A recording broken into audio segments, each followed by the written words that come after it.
He laughed, tapping his manicured nails against the mahogany table like he owned the world. "Your degree should have been hung in a kitchen, not an office." I stayed silent, staring at the bonus figure on the paper, $1,800 written in blue ink. A calculated insult. I didn't know it then. But he'd just dug his own grave. And I, the incompetent one he'd dismissed, would be holding the shovel. 6 months later, he'd stand before a federal judge, his $66 million fraud exposed by the very code he'd ignored. My name is Amelia Warren, and I'd spent 6 years building systems at Lexington Dynamics, a tech conglomerate worth $3.2 billion. I held a master's in computer engineering from MIT, something I'd worked nights and weekends to earn while supporting my younger sister through medical school. That Tuesday morning at 9:30, everything changed. Graham Vance had arrived 3 weeks earlier. Our new CFO imported from a Wall Street investment firm. He wore Tom Ford suits that cost more than my monthly salary and spoke in that particular Manhattan accent that made every sentence sound like a verdict. The board had hired him to optimize our financial architecture, which translated to cutting costs and maximizing his personal bonus structure. He'd summoned me to Conference Room 7, the one with floor-to-ceiling windows overlooking downtown Seattle. When I entered, he didn't look up from his laptop. I stood there for 43 seconds, I counted, before he acknowledged my presence with a slight lift of his eyebrow. "Sit," he said, like I was a dog he barely tolerated.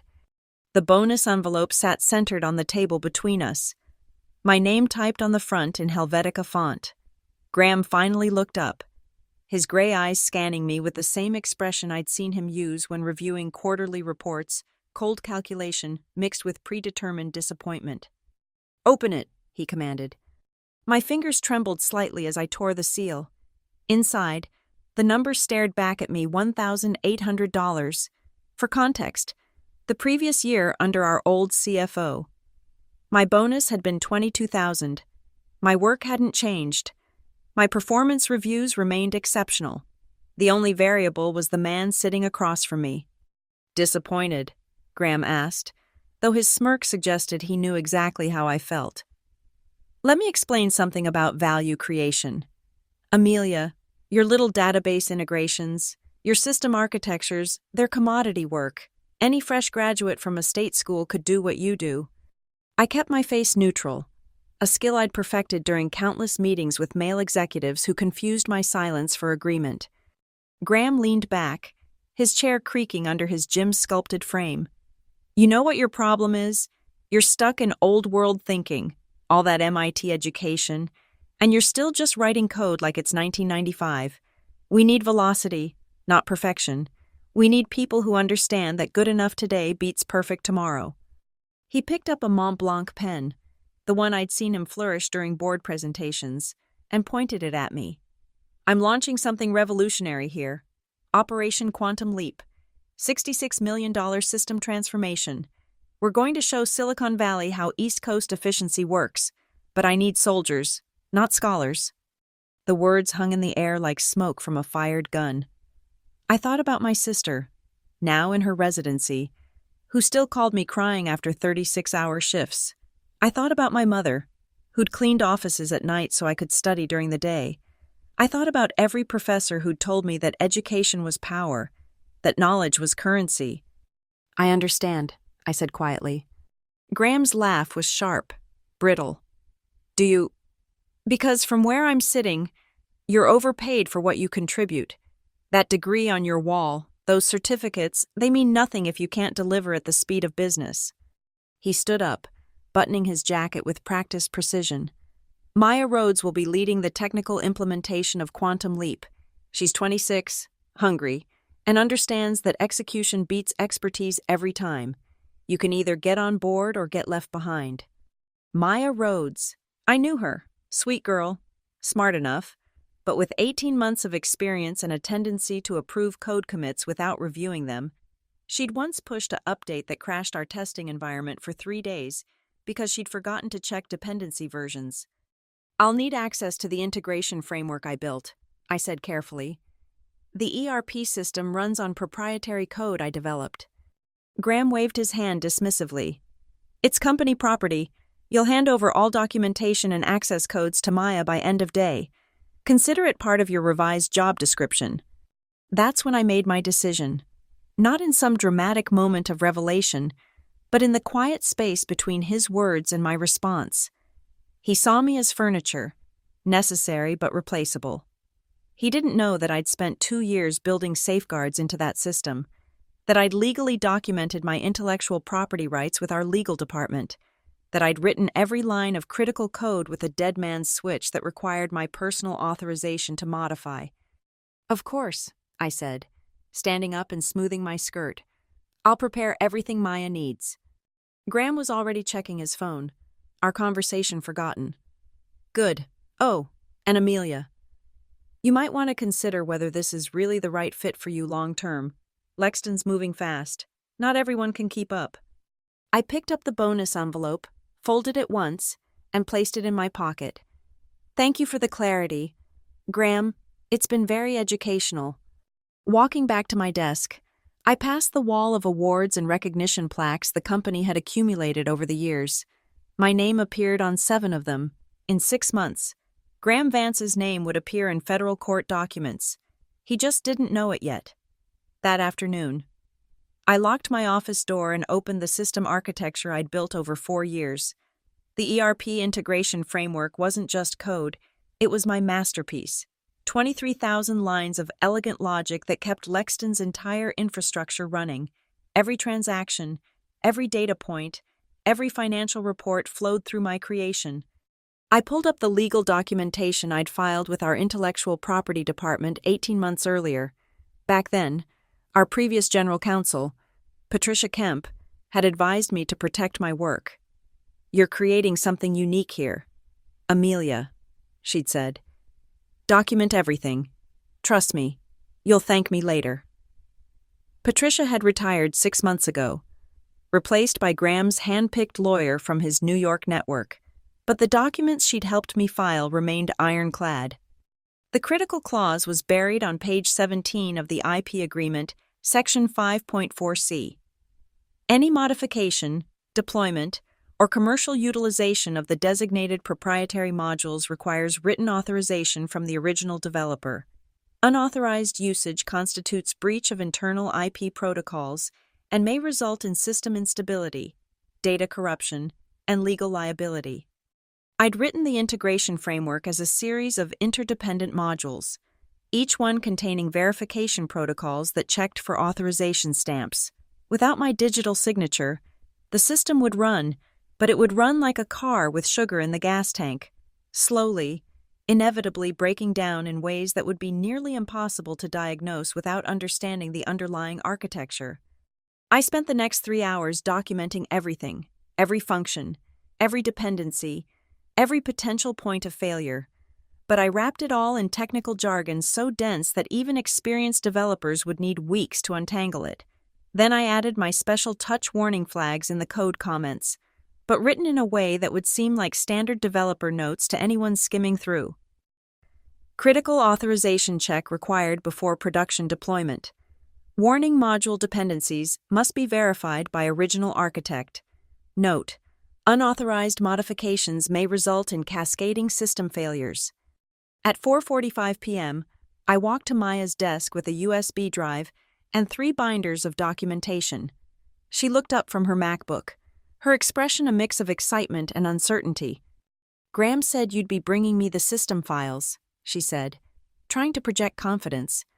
"Everything's here," I replied, setting down the materials. "The documentation covers the basic framework. If you have questions about the advanced integration protocols, you'll need to reference sections 12 through 34. Maya's eyes widened slightly as she flipped through the first binder. "This is comprehensive." "It's a complex system," I said evenly.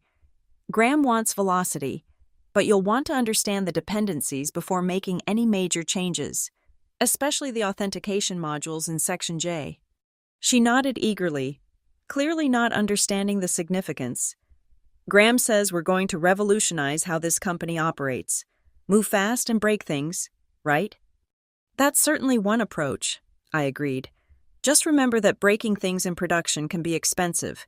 The system processes about $43 million in transactions daily. Maya's enthusiasm dimmed slightly, but she recovered quickly. Graham has full confidence in me. He says technical expertise is overrated, that leadership and vision matter more. I smiled, the kind of smile I'd perfected during my years in tech, pleasant, professional, revealing nothing. I'm sure you'll do great. One last thing. I pulled out a single sheet of paper from my folder. This is the authorization protocol documentation.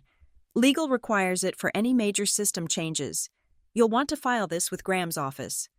She took the paper without reading it, adding it to her growing pile. Thanks, Amelia. I know this must be hard, handing over your project. Every project belongs to the company, I said, echoing the corporate speak I'd heard 1,000 times. I'm just happy to contribute to Lexton's evolution. That evening, I stayed late, watching the Seattle skyline darken from my office window. I made one final backup of everything, not just the code, but every email, every approval, every timestamp. I uploaded it all to my personal attorney's secure server, a Harvard classmate who specialized in intellectual property disputes. Then I did something Graham would never expect from someone he'd dismissed as old-world thinking. I went into the system logs and activated advanced monitoring on every module I'd created. Every change, every access, every modification would be tracked and timestamped. The data would flow to a redundant server that IT didn't even know existed, one I'd set up 2 years ago for disaster recovery that reported only to me. Before leaving, I sent one email to Graham, copying Maya and the legal department. Per your request, I've transferred all standard documentation for the ERP integration framework to Maya Rhodes. Please note that Section 5.4c of the internal IP agreement remains in effect. Any questions regarding authorization protocols should be directed to the legal department. Best wishes on Operation Quantum Leap. Graham's response came within minutes. Noted. Focus on your assigned tasks going forward. He hadn't read the IP agreement. He wouldn't check the authorization protocols. He was too focused on velocity to notice the careful trap I'd laid in plain sight. In his world, details were for people who couldn't see the big picture. He was about to learn that in technology, details were everything. The all-hands meeting was scheduled for 10 a.m. sharp in the main auditorium. Graham had sent 3 reminder emails, each one emphasizing mandatory attendance. History in the making, the final reminder declared.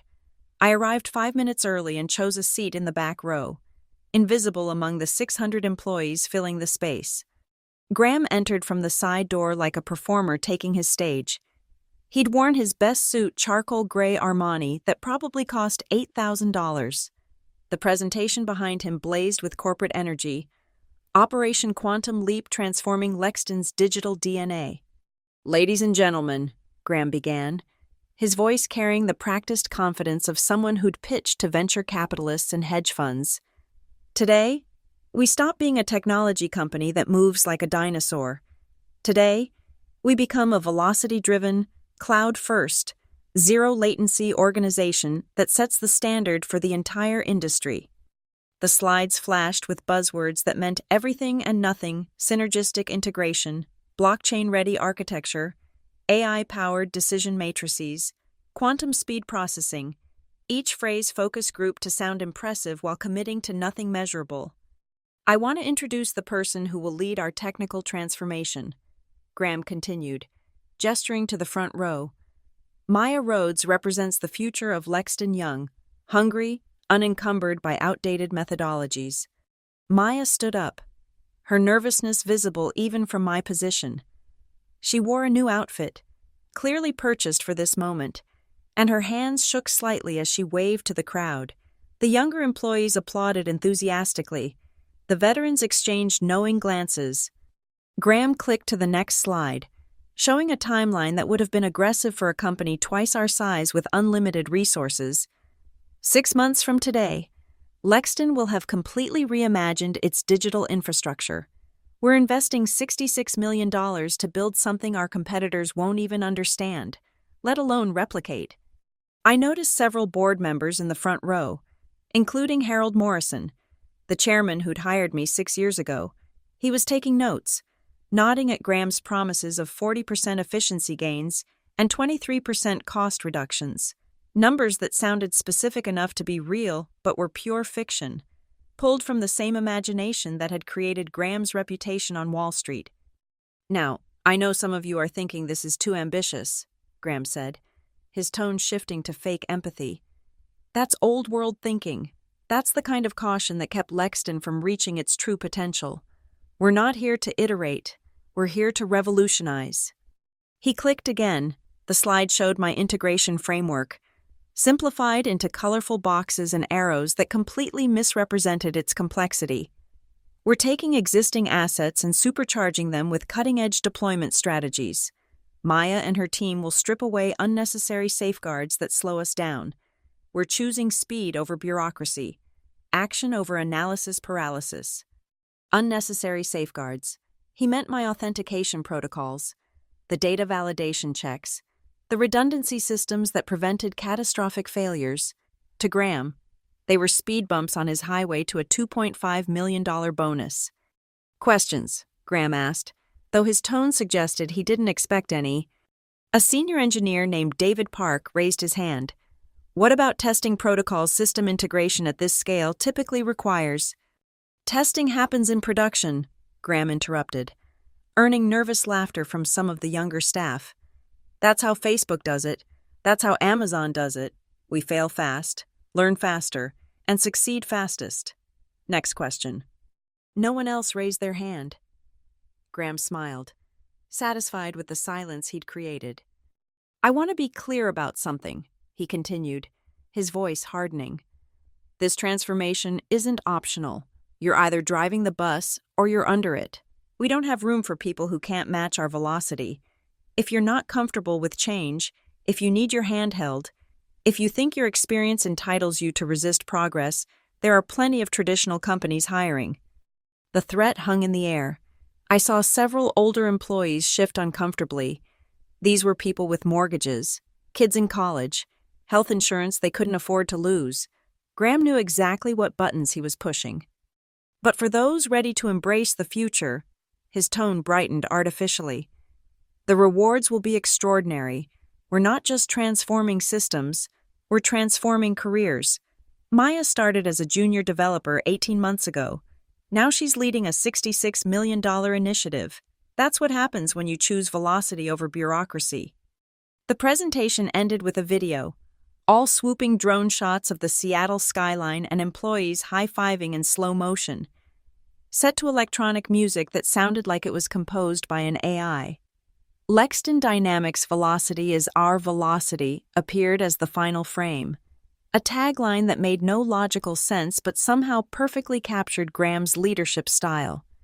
As people filed out, I overheard fragments of conversation. The younger employees were energized, seduced by Graham's vision of rapid promotion and revolutionary change. The veterans looked concerned but stayed quiet, knowing that expressing doubt was now career suicide. I remained in my seat as the auditorium emptied, studying the architecture diagrams still projected on the screen. They'd already modified my design, removing what they called redundant verification layers. What they didn't understand was that those layers were load-bearing walls. Remove them, and the entire structure would stand for a while, long enough for Graham to collect his bonus, long enough for Maya to update her LinkedIn with her impressive new title, but not long enough to prevent the spectacular collapse that was now inevitable.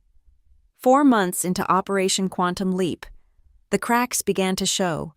It started small, a few error messages in the development environment that Maya's team dismissed as normal growing pains.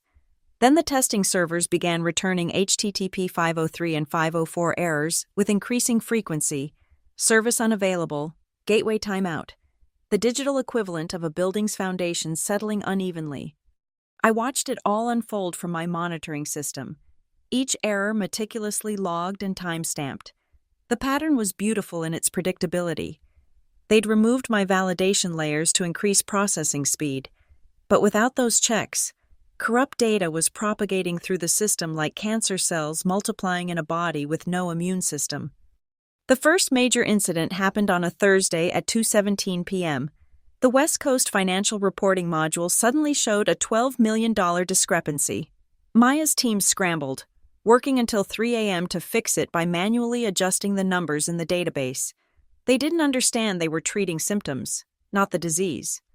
Graham called an emergency meeting the next morning. I wasn't invited, but Carl Jennings, the infrastructure lead, filled me in later. He was furious, Carl told me over coffee. Blamed the entire infrastructure team for not supporting Maya properly, said we were sabotaging the project because we couldn't handle change. What did Maya say? I asked. She looked terrified. She kept saying they'd followed all of Graham's acceleration protocols, removed the bottlenecks just like he'd instructed. Graham told her that making excuses was a sign of weak leadership. By month 3, the errors were cascading. Customer invoices were being generated with wrong amounts. Inventory numbers didn't match between warehouses and the central system.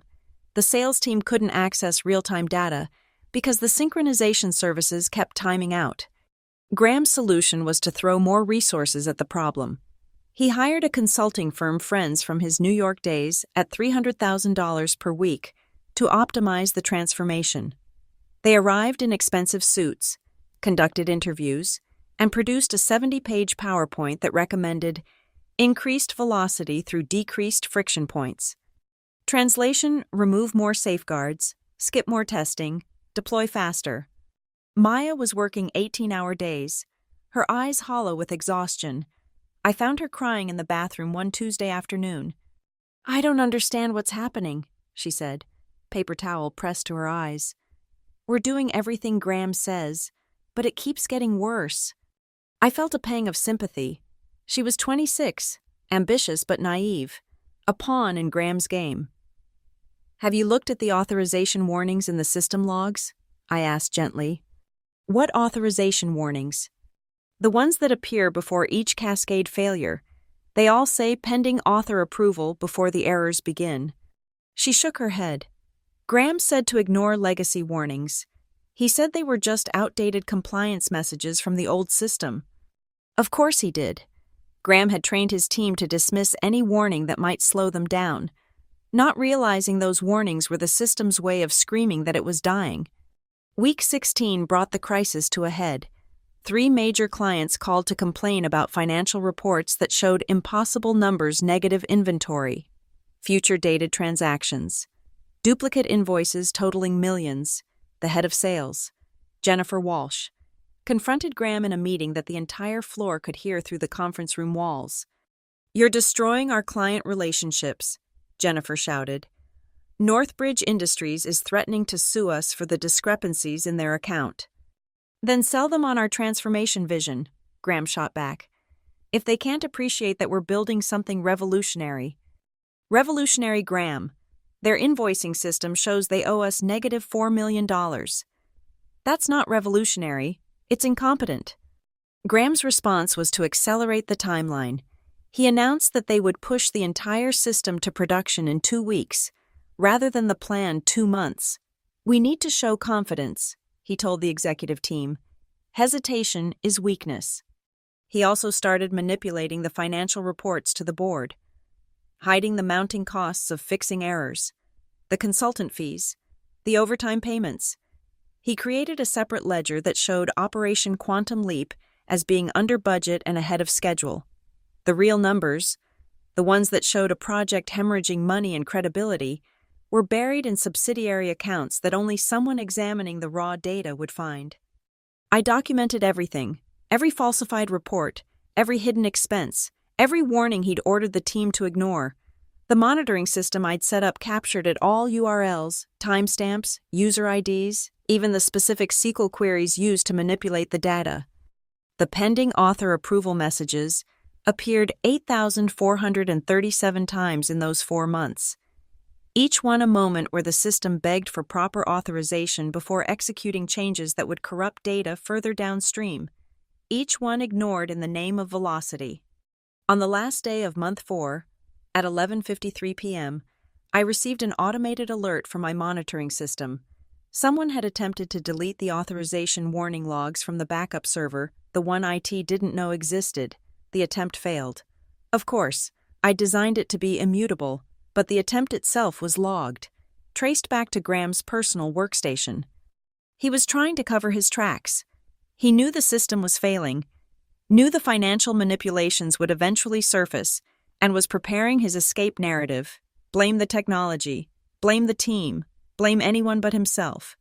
What he didn't know was that Carl Jennings had started asking questions about the old documentation, that Jennifer Walsh was keeping her own records of client complaints, that the board was beginning to notice discrepancies in the numbers. The revolution Graham had promised was coming, just not the one he'd advertised. And I had a front-row seat to watch it all collapse. Every failure time-stamped and authenticated by the very system he'd tried to hijack. Carl Jennings was old-school IT, the kind of engineer who still kept physical documentation in filing cabinets because you never know when the cloud might fail. He'd been with Lexton for 12 years, survived 4 CEOs and 6 reorganizations. He had a habit of exploring the office after hours, what he called infrastructure archaeology, checking old server rooms, forgotten storage closets, making sure nothing important had been abandoned. That's how he found it, on a Friday evening at 7:23 p.m., in a locked filing cabinet in the archive room that facilities had forgotten to clear out. The cabinet had my name on a label, faded but still readable. A. Warren, System Architecture Documentation, Confidential. Inside was the hard copy I'd printed and filed 18 months ago, back when Patricia Kemp was still general counsel. 84 pages of detailed integration schematics, rollback procedures, and most importantly, the complete legal appendix with Section 5.4c highlighted in yellow. Carl told me later that he'd sat in that dusty archive room for 2 hours, reading every page by the light of his phone's flashlight. It was like finding the Rosetta Stone, he said. Everything suddenly made sense: the errors, the cascading failures, the authorization warnings. He made photocopies that night, then spent the weekend cross-referencing my documentation with the system logs. Every failure point matched exactly where my documentation indicated unauthorized modifications would cause instability. It wasn't just prescient. It was prophetic. Monday morning at 8 a.m., Carl walked into the legal department with the documentation and a USB drive containing 16 gigabytes of correlated failure logs. The new general counsel, Graham's hand-picked lawyer from New York, tried to dismiss him. "This is old documentation," the lawyer said. "Pre-transformation legacy materials." "Read Section 5.4c, Carl insisted. "Then check who authorized the modifications to the proprietary modules." It took legal 3 days to understand the implications. The authorization clause wasn't just a suggestion, it was a binding internal contract, signed by the previous CEO and filed with the state as part of Lexton's intellectual property portfolio. Violating it didn't just risk system failure, it exposed the company to legal liability for unauthorized use of protected intellectual property. The general counsel called Patricia Kemp, now enjoying retirement in Phoenix. "Oh yes," Patricia confirmed over speakerphone. "I remember that agreement clearly. Amelia Warren's integration framework was designated as proprietary work product with retained creator rights. Very unusual, but completely legal and binding. We filed it with Washington State's IP registry. Why do you ask?" The panic was immediate but quiet. Legal scheduled a meeting with Carl, then with Jennifer Walsh from sales, then with 3 board members. They pulled the real financial data, the hidden ledgers Graham had created, the consultant invoices, the cost overruns. The number that emerged was staggering $66 million in project costs, hidden losses, and potential legal liability. Graham, meanwhile, was oblivious. He was in San Francisco that week, presenting at a fintech conference about breaking the velocity barrier in enterprise transformation. His slides featured screenshots of our system, my system rebranded as his innovation. He actually used the phrase creative destruction of unnecessary safeguards and received applause. Maya finally broke on Thursday. She walked into Carl's office with a resignation letter and a USB drive. "I can't do this anymore," she said, her hands shaking. "Graham's been making me alter the error logs, delete failure reports. He said it was temporary, just until we stabilize the system, but it's getting worse, and he keeps asking me to hide more." Carl looked at the USB drive. "What's on this?" "Everything. Every email where he told me to bypass authorization. Every message about hiding errors from the board. Every instruction to manipulate data. I recorded our conversations too. Washington is a two-party consent state. But he signed a blanket recording waiver for training and quality purposes when he started." The recordings were damning. Graham's voice, clear and authoritative. "I don't care what the system says about authorization. Warren's gone. Her protocols are obsolete. Override them. And if the board sees these error rates, they'll panic. Adjust the dashboard to show green metrics. We'll fix the underlying issues after we hit our milestone bonuses." That phrase, milestone bonuses, was the key. Graham had structured his compensation to pay out $2.5 million when Operation Quantum Leap reached successful implementation, defined as full production deployment. He was 3 days away from that payday, planning to declare victory regardless of the system's actual state.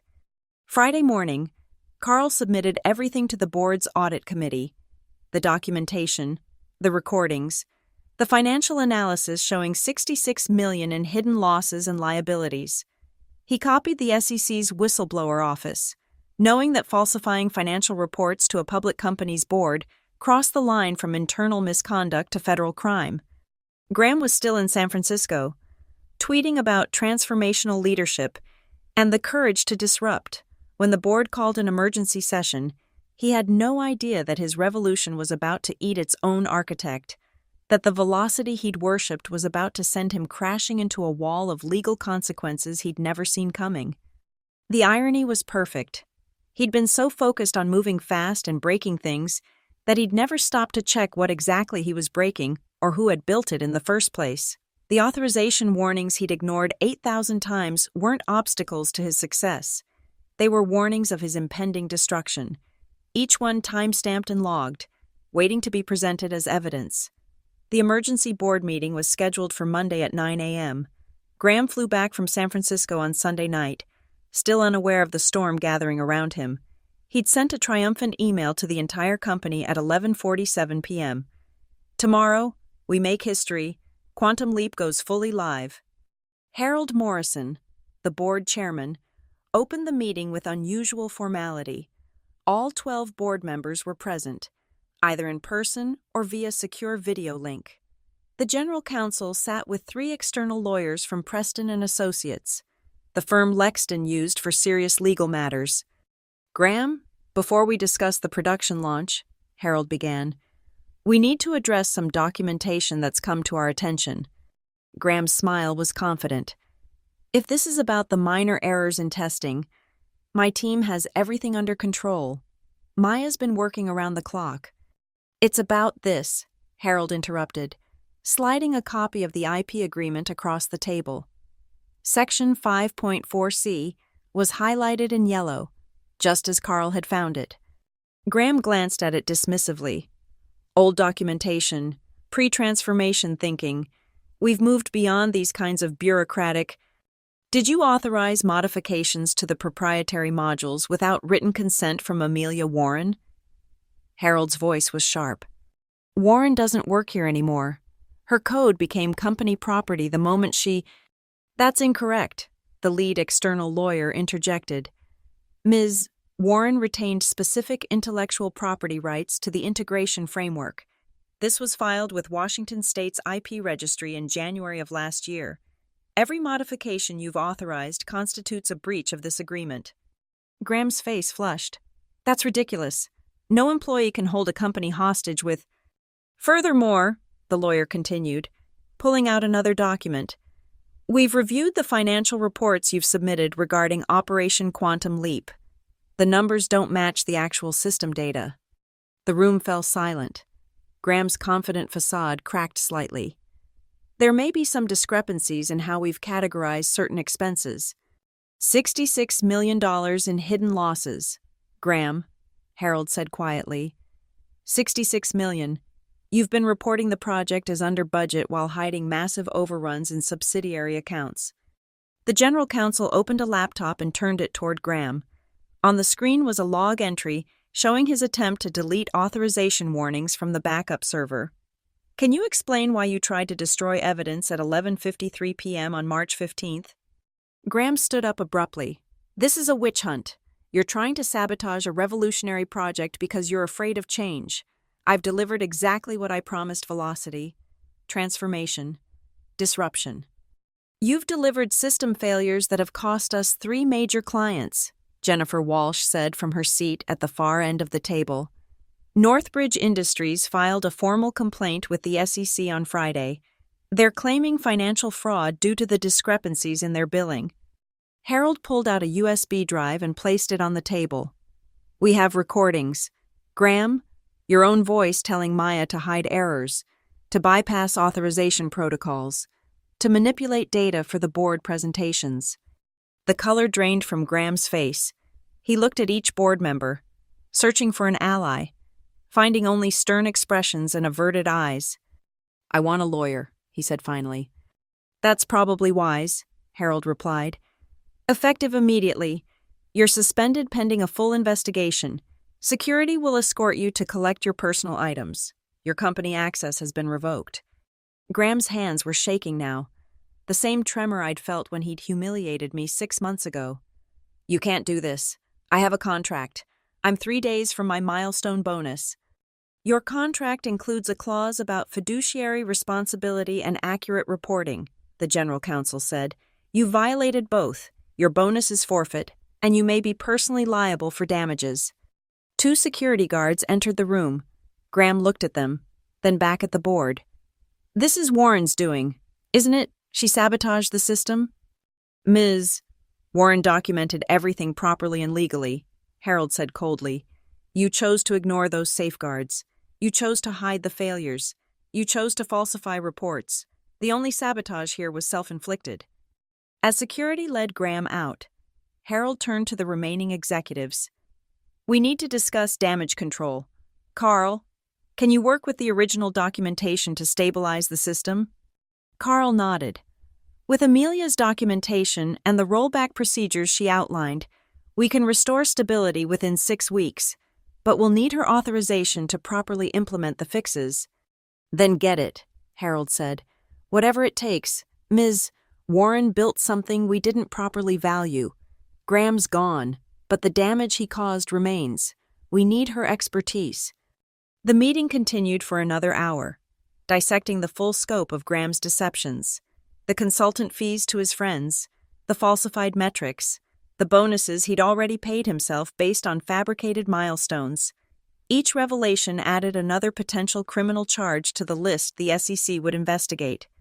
Meanwhile, Graham sat in the lobby, waiting for security to bring his belongings, his phone buzzing with messages from reporters who'd somehow already heard about his suspension. The Wall Street Journal, TechCrunch, Bloomberg all asking for comments about the Lexton scandal and allegations of financial fraud. The revolution he'd promised had indeed arrived, just not as he'd planned. He'd wanted to break things and move fast. He'd succeeded in both, breaking the trust of the board and moving fast toward federal prosecution. The velocity he'd worshipped had accelerated his own downfall, and the woman he'd dismissed as having old-world thinking had architected his destruction with the very code he'd tried to steal. Harold Morrison called me personally on Tuesday morning at 8:15 a.m. I was at my kitchen table, reviewing job offers from 3 different companies who'd heard about my work through the tech grapevine. His voice was different from the last time we'd spoken, humble, almost apologetic. Amelia, we need you to come in, not as an employee, but as a consultant. Name your rate. $5,000 per day, I said without hesitation, plus retroactive compensation for the unauthorized use of my intellectual property. Done, he said immediately. Can you be here by noon? I arrived at 11:45 a.m., walking through the same lobby where Graham had humiliated me 6 months earlier. The receptionist who'd barely acknowledged me before now jumped up to greet me. Ms. Warren, Mr. Morrison is waiting in the main boardroom. The boardroom was full, all 12 board members, the general counsel, external lawyers, Carl Jennings, Jennifer Walsh, and Maya Rhodes, who looked like she hadn't slept in days. Harold stood when I entered. "Thank you for coming. Amelia, we need to understand the full scope of what Graham did to your system." I set my laptop on the table and connected it to the presentation screen. "I've been monitoring every change since I handed over the documentation. 8,437 unauthorized modifications. Each one is logged here." I pulled up a visualization. I'd created a timeline showing the system's degradation, with each unauthorized change marked in red, each failure point in black. It looked like a patient's vital signs flatlining. The integration framework was designed with specific load-bearing functions, I explained, highlighting sections of code. Graham's team removed what they called redundant checks, not understanding these were preventing cascade failures. It's like removing bolts from a bridge because you think there are too many. Maya spoke up, her voice cracking. "I followed Graham's instructions. He said you'd over-engineered everything, that we needed to streamline." "You followed illegal instructions," the external lawyer interrupted. "Ms. Warren's IP agreement was filed and binding. Every modification without her authorization exposed Lexton to liability." I pulled up another screen showing the financial impact. Based on the error logs, corrupted transactions, and client complaints, the actual damage is approximately $83 million. That's not counting potential lawsuits from affected clients. Harold's face was grim. "Can it be fixed?" "Yes," I said. "But it will take 12 weeks of careful rollback and reconstruction. Every unauthorized change needs to be reversed in sequence, or you'll cause additional cascade failures." I documented the complete recovery procedure 18 months ago. I pulled out a bound manual from my bag. Page 72 through 160. "Why 12 weeks?" a board member asked. "Graham promised full deployment in days." "Because Graham didn't understand what he was breaking," I replied. "You can demolish a building in seconds. Rebuilding it takes considerably longer." Carl pulled out his own laptop. "I found something else. Graham wasn't just hiding system failures. He was manipulating the financial reporting to inflate the company's technology valuation. He had side agreements with the consultants to kick back part of their fees to an offshore account." The room erupted. Board members shouted questions. Lawyers frantically took notes. Harold slammed his hand on the table for silence. "How much?" he asked Carl. "Approximately $12 million in consulting fees, with 40% kicked back to accounts in the Cayman Islands. It's all here in the email trails Maya provided." All eyes turned to Maya. She was crying openly now. "He said it was standard practice from his Wall Street days. He said everyone did it, that I'd never make it in business if I didn't learn to play the game." I felt that same pang of sympathy. She was a victim too, just a different kind. Harold turned back to me. "Amelia, we need you to testify. The SEC is opening a formal investigation. The FBI's Financial Crimes Unit is involved. Your documentation and monitoring logs are crucial evidence." "I'll testify," I said, "but I have conditions." "Name them." "First, full retroactive compensation for 6 months of unauthorized use of my IP. That's $900,000 based on standard licensing rates. Second, I lead the restoration project as an independent contractor, not an employee. Third, Maya gets immunity and support. She was manipulated and deserves a second chance. Fourth, Lexton implements mandatory IP compliance training for all executives." Harold didn't hesitate. "Agreed on all counts." The general counsel leaned forward. "Ms. Warren, were you planning this from the moment Graham insulted you?" I met his eyes directly. "I was protecting my work from the moment I created it. Graham chose to ignore legal safeguards, falsify reports, and commit fraud. I simply documented his choices." "But you knew the system would fail without your authorization," he pressed. "I knew the system would behave exactly as documented," I replied. "Every warning was in the code. Every consequence was in the manual. Graham had access to both. He chose velocity over compliance. That was his decision." not mine. Harold stood, extending his hand. On behalf of the board, I apologize for how you were treated. Graham convinced us that his way was the future. We should have valued what we had. I shook his hand, thinking about that morning 6 months ago when Graham had laughed at my degree, dismissed my expertise, reduced my worth to a number that insulted everything I'd built. The future, I said, requires understanding the foundation you're building on. Graham wanted to move fast and break things. He just never considered that some things, once broken, break the breaker. The next day, federal agents arrested Graham at his Manhattan apartment at 6 a.m. The charges: wire fraud, conspiracy, filing false financial statements, and violation of intellectual property agreements. The photo of him in handcuffs made the front page of the Wall Street Journal under the headline, "Fast and Furious: How a CFO's Need for Speed Led to Federal Charges." The federal courthouse in Seattle was packed on the day of Graham's sentencing. It had been 8 months since his arrest, 4 months since the trial began. I sat in the witness section, my testimony having been crucial in establishing the pattern of deliberate deception and fraud. Graham looked different, his expensive suits replaced with a basic gray outfit, his usual confidence shattered. His lawyers had tried every defense claiming he was pushing innovation, that the financial discrepancies were accounting errors, that I had sabotaged the system out of spite. None of it held up against the mountain of documentation, recordings, and time-stamped logs I'd provided. The prosecutor, a sharp woman named Sarah Chen Martinez, had painted a clear picture Graham had knowingly violated IP agreements, falsified financial reports to the board and SEC, embezzled $12 million through consultant kickbacks, and caused over $83 million in damages to Lexington Dynamics. The trail of evidence was so comprehensive that his own defense team struggled to challenge it. "Mr. Vance," the judge said, her voice echoing in the silent courtroom, "you were entrusted with the financial leadership of a major corporation. Instead of serving that trust, you pursued personal gain through deception and fraud. You dismissed expertise, ignored legal safeguards, and when your scheme began failing, you attempted to destroy evidence and blame others." Graham's head dropped. Behind him, I could see several former Lexington employees who'd lost their jobs during the chaos he'd created. "The court sentences you to 8 years in federal prison, followed by 3 years supervised release.